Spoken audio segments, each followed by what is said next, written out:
In today's video, I'm going to teach you how to use the if function in Microsoft Excel.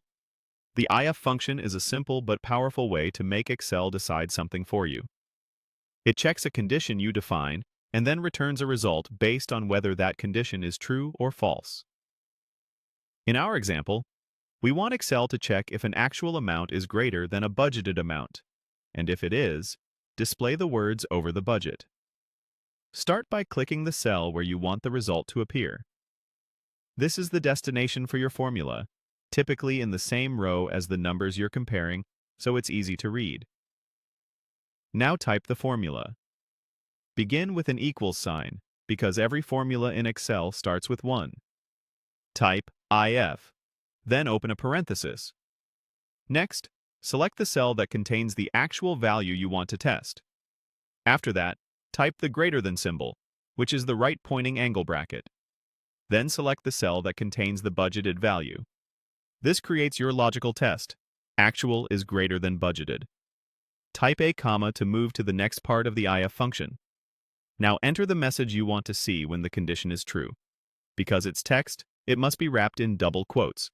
Type a double quote, then the words over the budget, and then another double quote.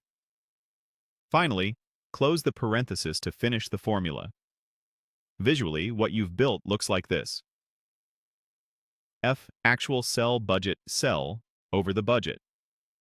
Be sure you use straight double quotes, not curly ones, and that there are no extra spaces in places that matter.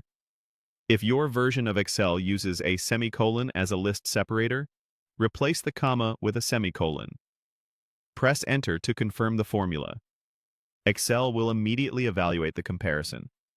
If the actual value is greater than the budgeted value, the cell will display over the budget exactly as you typed it. If it isn't greater, Excel will show false, which is normal when you don't provide a value for the otherwise outcome. That behavior simply tells you the condition wasn't met. A few quick tips to keep things smooth. Make sure you selected the correct cells for actual and budgeted values, confirm the comparison symbol is the greater than sign, and double-check that you opened and closed both the parenthesis and the double quotes. If something doesn't look right, small typing issues are usually the cause. And that's it.